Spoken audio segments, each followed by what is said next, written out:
आज के वीडियो में हम बात करेंगे कि हम 10,000 के बजट के अंदर 10,000 के बजट के अंदर इसका बजट इतना कम है कि 10,000 कि हमें क्या पीसी मिल पाएगा और कैसा होगा 10,000 के अंदर अगर हम पीसी बनाएंगे तो उसमें क्या चल पाएगा और क्या नहीं चल पाएगा वो भी क्लियर होना चाहिए ना कि 10,000 से हम क्या एक्सपेक्ट कर सकते हैं 10,000 के बजट के अंदर।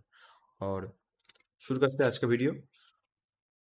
और कि मैं 10,000 रुपये के अंदर मैं क्या क्या ऐड करूंगा या फिर 10,000 रुपये के पीसी के अंदर मैं क्या क्या ऐड करूंगा। और मैंने कुछ सर्च नहीं किया। मैं अभी आपके सामने सर्च करूंगा ये बहुत सारे कंपोनेंट्स, क्योंकि मैं सर्च करूंगा उसका मैं आपको बता भी पाऊंगा कि मैंने ये क्यों लिया। ठीक है, तो अगर मैं सर्च करके रखता तो मैं उतना मजा नहीं आता है। तो पहले हम देखते हैं कि हम सीपीयू पे क्या लेंगे। पैसा तो उतना ज्यादा नहीं है ना, पैसा जितना है हमें हमारा एक्सपेक्टेशन उतना ही रखना पड़ेगा कि क्या कर पाएगा ये पीसी। ये पीसी बिगनेस के लिए है। और यहाँ पे इस पे जो हमने यहाँ पे ग्राफिक्स कार्ड नहीं लिया है, और इसका जो इंटीग्रेटेड ग्राफिक्स है उस पर थोड़ा बहुत गेम भी चल पाएगा। ठीक है, तो पहले हम बात करते हैं कि सीपीयू कौन सा लेंगे। हम चले जाते हैं अमेजोन पे। उसके बाद हम लेंगे इंटेल का i5 थर्ड जनरेशन वाला सीपीयू। मैंने ये सीपीयू क्यों चूज किया पहले मैं दिखा देता हूँ। हम i5 का 3570 लेंगे। ठीक है, 3570 ही लेंगे, दूसरा कुछ और नहीं लेंगे। जैसे कि मुझे ये दिख पा रहा है कि i5 3570 के इसका मतलब ओवरक्लॉक्ड वर्जन है, जिसका जो अनलॉक्ड है और जिसमें के नहीं लगा हुआ है वो लॉक्ड वर्जन है। ठीक है, तो हमें ओवरक्लॉक से हमें कोई मतलब नहीं है, हमें ओवरक्लॉक नहीं करना चाहिए। ओवरक्लॉक छोड़िए, हमें ओवरक्लॉक नहीं चाहिए। बस जिस जो कीमत में कम होगा हम बोलेंगे। जैसे कि मुझे यहाँ पे दिख पा रहा है कि 3570 के ये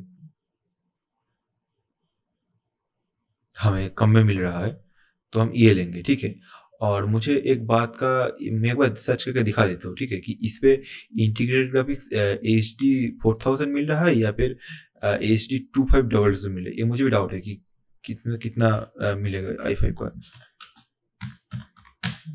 के पे। अगर के पे हमें आगे अगर इंटीग्रेटेड ग्राफिक्स HD 4000 मिलेगा, हाँ इसमें इंटीग्रेटेड ग्राफिक्स HD 4000 मिलेगा और ये बहुत ही बढ़िया से इंटीग्रेटेड ग्राफिक्स है, तो हम ये वाला लेंगे। मैंने पहले सोचा था कि 3570 लेंगे, पर जो मैं देख पा रहा हूँ कि हमें 100 रुपये ज़्यादा देने पर अगर हमें HD 4000 मिलेगा तो हम ये वाला ही लेंगे। ठीक है, और मैं जब छोटा था, जब मेरे घर पे एक नया कंप्यूटर आया था, जब मैं उसमें लगा हुआ था कि i3 का थर्ड जनरेशन 3220, उसमें बेस क्लॉक था। उसमें एक ही क्लॉक था, बेस उसका वो सब नहीं था, उसमें एक ही था 3.3 गीगाहर्ट्ज वाला। और ये जो हमने प्रोसेसर चूज किया है, इसमें इसमें अच्छी बात है कि इसमें HD 4000 ग्राफिक्स है। ये बहुत अच्छा इंटीग्रेटेड ग्राफिक्स है, क्योंकि मेरे पास जो था उसमें HD 2500 ग्राफिक्स था, और उसमें मैंने गेम्स खेला है। उसमें मैंने क्राइसिस खेला है, 1 खेला है। उसके बाद 2 चलता नहीं था, 2 एकदम बहुत ही खराब FPS पे चलता था, बट मैंने 2 भी खेला है उसमें। उसके बाद और मैंने बहुत सारे गेम्स खेले, जैसे नीड फॉर स्पीड दी खेला है। उसके बाद मोस्ट वांटेड भी खेला है मैंने उसके अंदर। तो मैं आपको बता देता हूँ कि i5 3570 पे मिलता क्या है आपको, क्योंकि ये भी तो जानना पड़ेगा ना कि हमने जो प्रोसेसर लिया है उसमें क्या मिलता है। ये 12 नैनोमीटर का 12 नैनोमीटर के टेक्नोलॉजी के ऊपर बना हुआ प्रोसेसर है। इस पे ये सब देखकर कोई मतलब नहीं है कि 12 है या फिर 1200 है, 22 है या फिर 1200, सॉरी। क्योंकि हमें परफॉर्मेंस से मतलब है, हमें ये सब देखने में मतलब नहीं है, क्योंकि हमारा कीमत 10,000 के अंदर है। और इसमें बेस है 3.4 का बेस है और बूस्ट है 3.8, और ये बहुत ही बढ़िया प्रोसेसर है। ठीक है, आप मान लीजिए हम ये i3 का 8100 जैसा पावरफुल प्रोसेसर चूज कर रहे हैं, क्योंकि i3 हमने क्यों नहीं लिया, 8 जनरेशन के ऊपर DDR4 है, हमने DDR3 के अंदर रहना है, इसलिए हमने 3570K चूज किया है। ठीक है, और ये लॉन्च हुआ था Q2 2012 में। उसमें उससे आपका कोई मतलब नहीं है, ये जितना ही पुराना हो जाने दो, पर ये बहुत बढ़िया प्रोसेसर है। और ये DDR3 सपोर्ट करते, इसलिए मैंने ये पिक किया ये वाला प्रोसेसर HD 4000 ग्राफिक्स से, क्योंकि मैंने खुद एक्सपीरियंस किया HD 2500। और मैंने HD 4000 भी मैंने अपने एक दोस्त के लैपटॉप पे, शायद लैपटॉप भी था उसका, मैंने उस पर देखा है, तो अच्छा है, सच में अच्छा है। आपका बेसिक कम हो जाएगा। और एल जी 1155 सॉकेट पे आता है, बस PCI Express 3.0 पे आता है, बस सब ठीक है। तो हमने ये वाला प्रोसेसर लिया और इसमें और भी बहुत सारी टेक्नोलॉजी है, उस सब से मेरा कोई मतलब नहीं है। हमारे जो काम की चीज़ था मैंने आपको वो बता दिया, ठीक है। तो हम इस टैब्स को क्लोज कर देते। तो रैम पे हम प्रोसेसर पे हमने चूज किया है i5 3570 के। ये सच में अच्छा प्रोसेसर है, आप मेरी बात का यकीन करिए। और एक बात चीज मैं बता देता हूँ, ये जो प्रोसेसर आपके पास आएगा ये बॉक्स पे नहीं आएगा, ये कंपनी का बॉक्स पे नहीं है, ये प्री ओन्ड प्रोसेसर है, ये यूज्ड प्रोसेसर। ये प्रोसेसर किसी ने इस्तेमाल किया हुआ है, वही प्रोसेसर टेस्ट करने के बाद आपके पास आएगा। पर इन सब चीज़ों से आपको कोई फर्क नहीं पड़ना चाहिए, क्योंकि प्रोसेसर ये खराब नहीं होता है। 99% केसेस पे ये खराब नहीं होता है और ये सालों साल चलता है, ये सब चीज़ खराब नहीं होता है। प्रोसेसर्स का भी खराब नहीं होता है, रैम्स का भी खराब नहीं होता है, चलता ही रहता है। खराब कौन कौन सी चीज़ होता है, जैसे कि SSD घिसता है, ग्राफिक्स कार्ड घिसता है, ये सारी चीज़ घिसता है, प्रोसेसर्स या फिर रैम्स, ये सारी चीज़ का भी खराब नहीं होता है। तो जो भी है हमने पिक किया है i5 3570 के। उसके बाद हम देखते हैं कि हम, हाँ, इस CPU के साथ CPU कूलर नहीं, हमें CPU कूलर भी एक चाहिए। तो हम लेंगे CPU आहो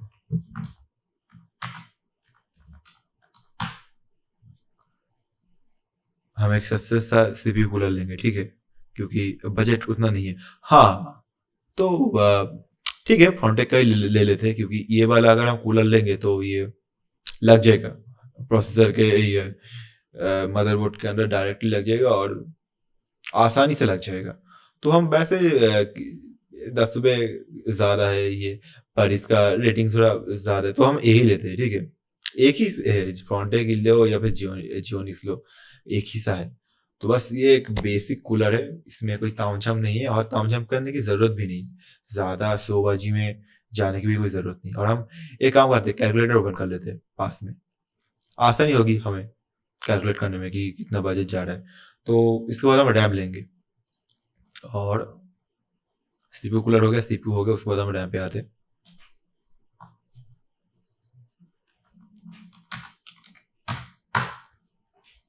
ओके, मैं एक चीज़ कहना चाहता हूँ इस वीडियो में, हम क्योंकि 10,000 के अंदर चल रहे हैं तो हम 4GB रैम चूज़ करेंगे। पर अगर आप चाहते हैं कि आप अपने कंप्यूटर पे विंडोज 10 चलेंगे तो 4GB रैम बहुत बहुत बहुत ज़्यादा कम होता है।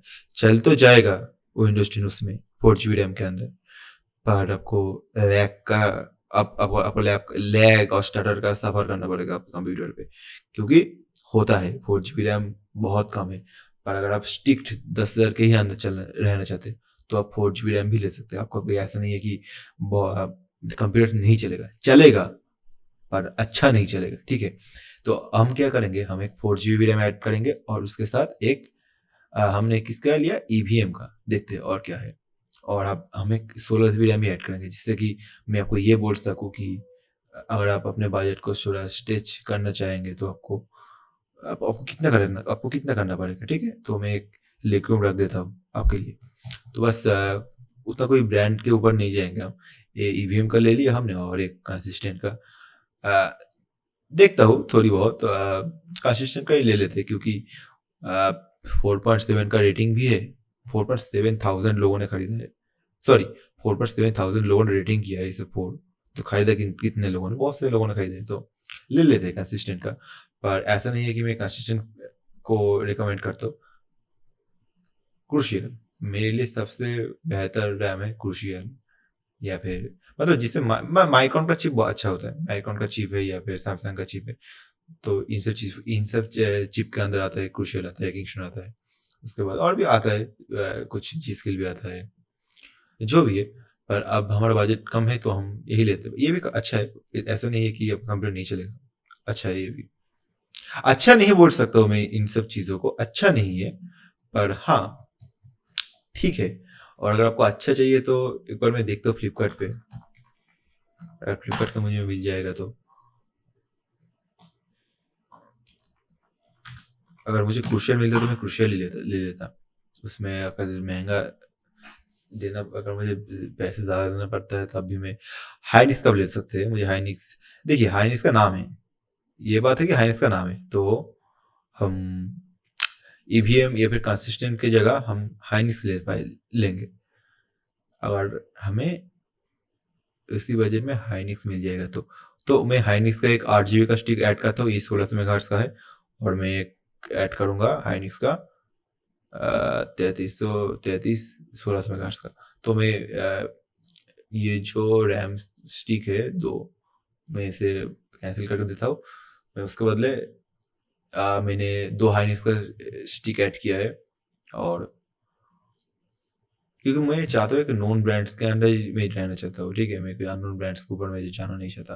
तो हमने रैम भी ऐड कर लिया, उसके बाद में मदरबोर्ड पे आएंगे, क्योंकि H8061, तो हम H61 वाला मदरबोर्ड देख रहे हैं, क्योंकि ये जो 1155 का सॉकेट है उसके लिए हमें 1150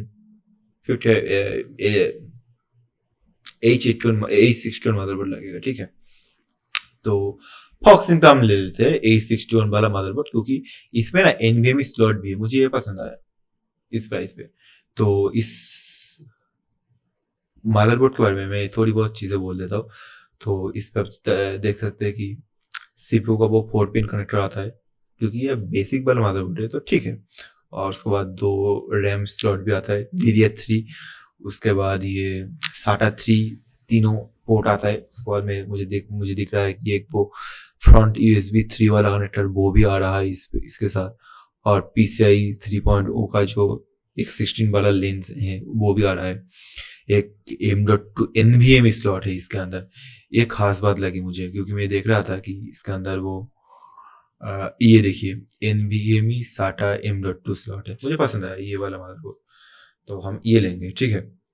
और हाँ, जो है जो चीज़ सब देख सकते हैं कि 1600 या फिर 1500 रुपये में मुझे अच्छा लगा ये वाला मदरबोर्ड। कितने में है? 1500। तो ठीक है, मदरबोर्ड भी हो गया। हम केस, अब देखिए, अगर पैसा कम हो तो मैं केस, देखो अब केस ठीक है, जितना कम हो सकता है हम केस उतने कम में लेंगे। केस CPU पर ये वो चीज़ है कि अगर आपको पसंद है कि मुझे दिखने में अच्छा चाहिए, तो आप जा सकते हैं महंगे वाले केस के अंदर भी। महंगे वाला केस हमेशा बेहतर ही होता है। अब जितना पैसे ज़्यादा दोगे तो उतना बेहतर आपको केस मिलेगा। तो हमारे बजट कम है, इसलिए हम एक थोड़ी बहुत आम सा दिखने वाला केस ही लेंगे, जैसे कि जेब्रॉनिक्स का ये वाला जो केस है, ये 4.1 का रेटिंग भी है इसके अंदर, और उसके बाद 800 में भी मिल रहा है, तो हम ये ले लेते हैं, क्योंकि ठीक है। और अगर आपका बजट है ज़्यादा जाने में, तो आप महंगा वाला भी देख सकते हैं, पर इस बिल पे हम यही वाला केस लेंगे, ओके। और उसके बाद हमें पावर सप्लाई चाहिए एक, तो पावर सप्लाई पे हम जाएंगे, आ, देखते हैं, हम फ्लिपकार्ट पे ही देखते हैं PSU।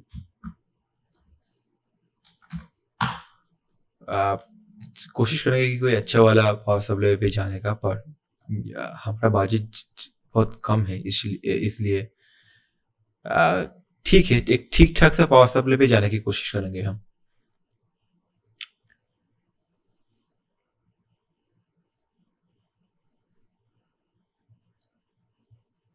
मुझे लगता है कि अमेजोन पे कीमत कम होगा इस पावर सप्लाई का,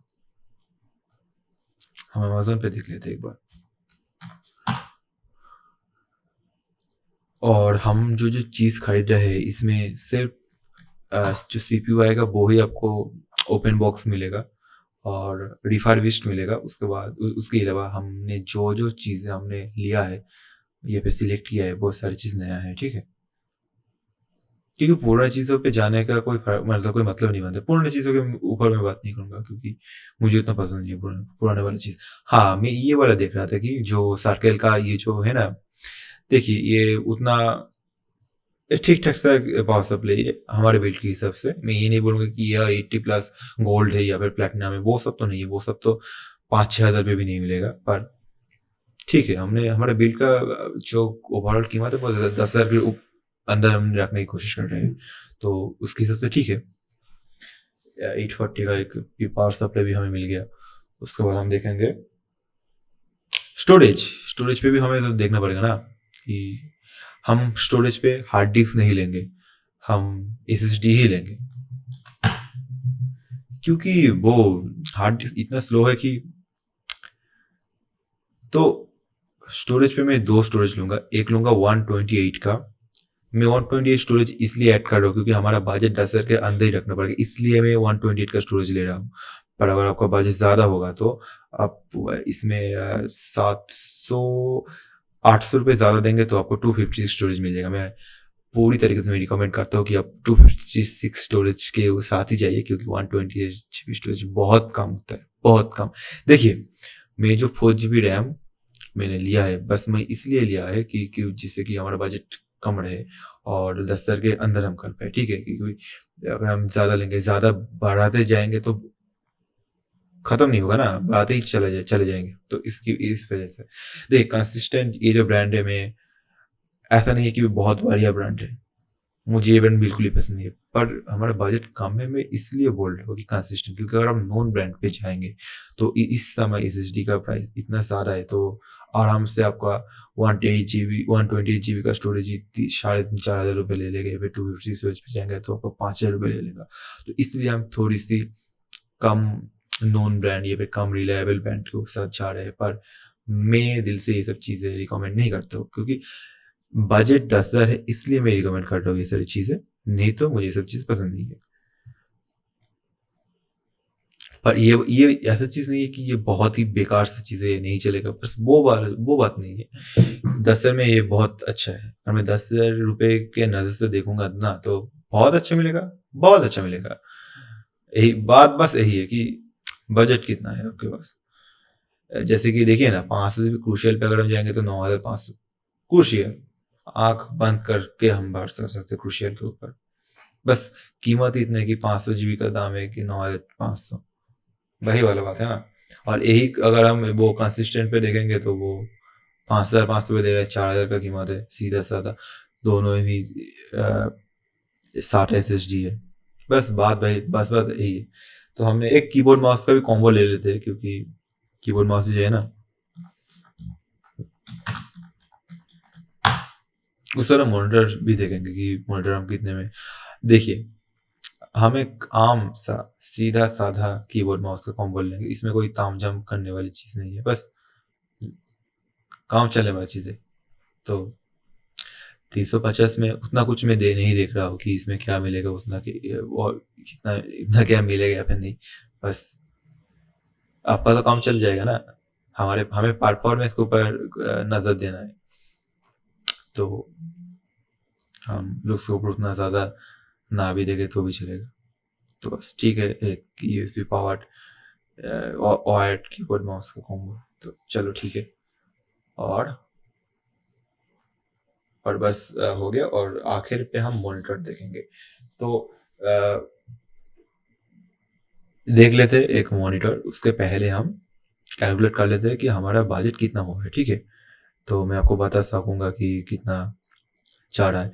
ये जो पावर सप्लाई है, ये 840 का पावर सप्लाई है। उसके बाद हमारे पास है एक SSD। मैं ये कंसिडर कर रहा हूँ कि अगर आप 120 GB लेंगे तो आपको पड़ेगा 2149 प्लस एक कीबोर्ड माउस का कॉम्बो 345 प्लस मदरबोर्ड 1509 प्लस एक CPU कूलर 169 प्लस प्रोसेसर हमारा 1599। तो हमारा कीमत, हमने रैम नहीं लिया अभी तक, तो हम 4 GB रैम के साथ जा रहे हैं अभी 882। तो हमारा कीमत कितना हुआ 75 और क्या, हाँ ये भी है केस 800 प्लस 800। तो हमारा कीमत गया है कि 8,301 हमारे PC बिल्ड का कीमत आया है। अब एक चीज़ देख लीजिए, अच्छा, हमने इसमें लिया है कि 4 GB का रैम लिया है DDR3 1600 मेगाहर्ट्ज़ का, उसके साथ हमने लिया है 128 GB का SSD। तो चल तो जाएगा अपना आपका पीसी। अगर आप विंडोज 7 लगाएंगे तो बढ़िया तरीके से चलेगा और आपका सालों साल चलेगा। विंडोज 10 भी आपका सालों साल चलेगा। ऐसा नहीं है कि आपको कोई भयानक दिक्कत देगी, पे आप काम नहीं कर पाएंगे। काम तो कर पाएंगे आप, और मैं ढंग से कहना चाहता हूँ कि आप काम कर पाएंगे। मतलब जो आपका बेसिक्स जो काम है वो सब काम कर पाएंगे। ऐसा नहीं कि आप गेम्स खेल पाएंगे बहुत अच्छी तरीके से, वो सब नहीं। अगर वो सब करना होगा तो आपको 8 GB का चलना पड़ेगा। चल तो इसमें भी जाएगा, 4 GB भी चल जाएगा। तो तो तो आप आपके हिसाब से देख लेना। अगर हम इसके साथ एक पहले मैं मॉनिटर ऐड कर लेता हूँ, उसके बाद में बोलता हूँ, ठीक है? हाँ, मॉनिटर खरीदने का अच्छी जगह मुझे लगता है कि फ्लिपकार्ट है। और हमें उतना कुछ हम प्राइस लो टू हाई कर लेते हैं। देखो, मॉनिटर भी सब्जेक्टिव है, ठीक है? क्योंकि किसी का शौक ये भी हो सकता है कि मेरा बजट कम है पर मुझे एक बड़ा सा मॉनिटर चाहिए, तो उसके लिए आपको आपके बजट को स्ट्रेच करना पड़ेगा। तो मैं अपने यहाँ पर भी 2 ऑप्शन ले रहा हूँ, ठीक है? मॉनिटर पे भी। तो एक मैं ये करता हूँ कि अ, एक ऑर्डिनरी मॉनिटर, ये जो VN सॉरी ब्रांड के अंदर जाते हैं हम, फ्रॉन्टेक का ये वाला मॉनिटर लेता हूँ मैं, जो VA पैनल के साथ आता है, क्योंकि TN पैनल से VA पैनल बेहतर होता है। तो मैं VA पैनल के साथ जा रहा हूँ। उसके बाद आता है IPS। 20 इंच का ये जो मॉनिटर है, ये VA पैनल्स के साथ आता है। और इसमें क्या क्या चीज़ मिलेगा हमें, देखते हैं। उसका कुछ तस्वीर तो हमें नहीं देखने को मिल रहा है, पर ये आम सा मॉनिटर है। 60 हर्ट्ज का रिस्पॉन्स टाइम है और 3 मिली सेकंड का रिस्पॉन्स रेट है। और क्योंकि VA पैनल के साथ कम ही होता है रिस्पॉन्स रेट, कम तो अच्छा है। 3 मिली सेकंड का है हमें, मतलब हमें गेम्स में एक एक डिले होता है, वो डिले बहुत बहुत बहुत बहुत कम मिलेगा, फिर ना के बराबर मिलेगा। तो अच्छा है। 60 हर्ट्ज के साथ आता है। एक VGA भी है और एक HDMI भी है, और हमारे मदरबोर्ड पे भी HDMI कनेक्टर है। तो ठीक है। तो हमारा मॉनिटर का बजट गया 2693 प्लस 2693। तो हमारा कुल कीमत बैठ रहा है कि 11,000 रुपये। 10,000 के अंदर कंप्यूटर हो गया। देखो, पूरा सेट मॉनिटर देकर कंप्यूटर पूरा करके अगर हमें 11,000 हो भी रहा है, ठीक है, क्योंकि इससे कम में हो नहीं पाएगा, बिल्कुल भी नहीं हो पाएगा। अच्छा, इस बार और जो 11,000 रुपये हमारा बजट कुल गया है, इस पे हमें ये सब चीज़ मिलता है। और अगर हम चाहते हैं कि इससे थोड़ी बहुत ज़्यादा देके थोड़ी बहुत ज़्यादा जाएंगे तो हमें क्या मिलेगा, अब हम वो देखेंगे। जैसे कि अगर आपको लगता है कि 212 GB, 120 GB बहुत कम है, मुझे थोड़ी और चाहिए, तो मुझे तो 256 GB पे आने पे 800 रुपये ज़्यादा लगेगा। तो हमें इस पे 800 रुपये ऐड भी करना होगा, क्योंकि मैंने पहले 128 ऐड रखा हुआ था। तो मैंने 800 रुपये ऐड कर लिया। अब हमारा कीमत 11,800 रुपये चला गया। और हम बढ़ाते जाएंगे तो और भी बढ़ जाएगा ना। तो रैम कहाँ पे गया? रैम शायद इस पे एक 882 का एक रैम लिया था। तो अगर हम 882 का और एक रैम लेंगे तो 882 तो 12,500 तक चला गया। अब देखिए, क्योंकि मेरे बात तो यही है ना कि अगर हम बढ़ाते जाएंगे तो बढ़ाते ही रहेंगे। मॉनिटर हमने तो ये 2,500 का मॉनिटर लिया था, 2,500 नहीं, 2,700 का मॉनिटर लिया था। अगर हम बेहतर मॉनिटर लेंगे इससे ज़्यादा, अगर आपका शौक है कि मैं 24 इंच का मॉनिटर लूँगा, तो कितने में मिलेगा आपको? क्योंकि एक स्टैंडर्ड साइज जो है 1080p पे, वो 24 इंच ही है। कम बजट में अगर आप ज़्यादा लेंगे तो 27 इंच तक भी हम स्टिच कर पाएंगे। पर देखिए, मैंने जो वाला मॉनिटर आपको लिया है वो एक 720p मॉनिटर है। ये वाला जो बिल्ड, इसके लिए 720p मॉनिटर ही ठीक है। अगर 1080p भी जाएंगे भी तो भी ऐसा कुछ खास नहीं कर पाएंगे। मतलब ऐसा नहीं होगा कि आप 1080p पे गेम्स खेल पाएंगे, वो सब नहीं होगा। वो 720p पे ही चलेगा, क्योंकि प्रोसेसर का जो इंटीग्रेटेड ग्राफिक्स है वो तो कमजोर है ना। वो इंटीग्रेटेड HD 4000 ग्राफिक्स है। जो भी है, अगर आपको शौक है कि मैं थोड़ी सी बड़ा वाला मॉनिटर लूंगा, अगर आप 4000 वाला मॉनिटर लेंगे तो हमने वहाँ पे 2700 का मॉनिटर लिया था, उसके ऊपर हमें 1300 और डालना पड़ेगा, तो 22 इंच आपको मिलेगा। अगर आपको ऐसा लगेगा कि मैं नहीं 22 इंच नहीं लूँगा, मैं 24 इंच लूँगा, तो आपको कितना डालना पड़ेगा। जैसे कि आ, यहाँ पे थोड़ी कीमत ज़्यादा दिखा रहा है, पर इतना कीमत नहीं होता है वो। 5,500-6,000 के अंदर ही 24 इंच मॉनिटर मिल जाता है। पर आप पकड़ लीजिए कि 22 इंच मॉनिटर लेंगे आप, ठीक है, आपका बजट कम है तो आपको इसके साथ और भी 1300 रुपये ज़्यादा ऐड करना पड़ेगा। हमने जो प्रीवियसली जो मॉनिटर लिया था ये 2700 में, इस पर हम 1300 रुपये ऐड करेंगे तो हमें मिलेगा वो जो 22 इंच वाला मॉनिटर, वो 1080p वाला मॉनिटर है। जैसे कि हम देखेंगे तो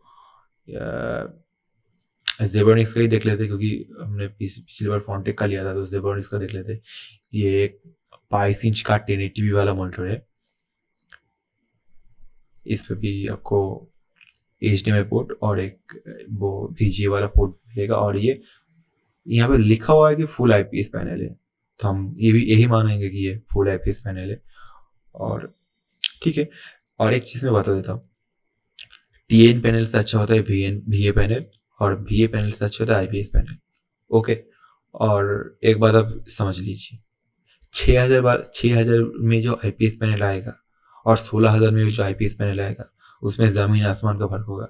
ऐसा नहीं होगा कि ये 6,000 वाला IPS भी सेम है और 16,000 वाला IPS भी सेम है, वैसा बिल्कुल भी नहीं होता है।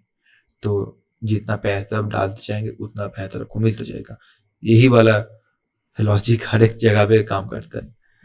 बस मैंने देख लिया कि मेरे माइक का गेन कितना है, ये ऐसा ना हो कि मैंने वीडियो बना लिया उसके बाद मैं देख रहा हूँ कि मैंने रिकॉर्ड बटन ऑन ही नहीं किया, या फिर मेरा जो वॉल्यूम का गेन है मैं एकदम लो करके रखा हुआ हूँ। तो ठीक है, जो भी है, तो 1300 रुपये हम एक्स्ट्रा ऐड करेंगे इसके साथ, तो ये 14,000 पे चल जा रहा है, ठीक है।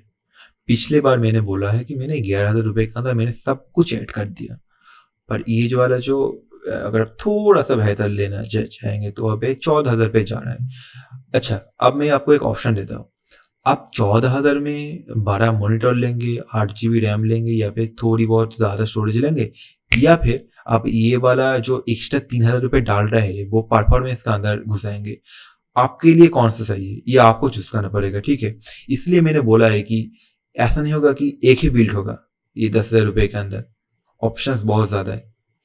10,000 रुपये के अंदर में 4-5 बिल्ड आपको दिखा सकता हूँ, तो आपको चूज करना पड़ेगा कि आपका कौन सा चाहिए, फिर आप कौन सा लेंगे। मैं यही वाला 10,000 रुपये का बिल कुछ दिन बाद मैं फिर से डालूंगा, जिसमें मैं दूसरे कंपोनेंट्स के ऊपर मैं बात करूंगा, ठीक है। तो बोलने का मतलब ये है कि जितना बढ़ाएंगे उतना ज्यादा ऑप्शंस आपके लिए खुलेगा। जैसे कि 14,000 रुपये में अगर हम मॉनिटर छोटा लेंगे, या फिर 4 GB रैम लेंगे, या फिर SSD 128 लेंगे, तो हम ये भी कर सकते हैं कि हम प्रोसेसर के ऊपर ज़्यादा जा सकते हैं। जैसे कि हम i5 से हम i7 पे जा सकते हैं, जिसमें हमें 4 कोर और 8 थ्रेड्स मिलेगा, जो आपका फ्यूचर प्रूफ और ज़्यादा होगा, जिसमें पावर भी ज़्यादा आएगा, ठीक है। बात बस यही है कि मैं आपको ऑप्शंस दूंगा, चूज आपको करना पड़ेगा। तो बस आज की वीडियो यही तक का था। मैं एसीज मानता रहूँगा। तो मिलते हैं, अगर आपको पसंद आए तो आप लाइक कर सकते हैं, और मेरे साथ जुड़ भी सकते हैं अगर आपको पसंद आएगा तो, आया है तो।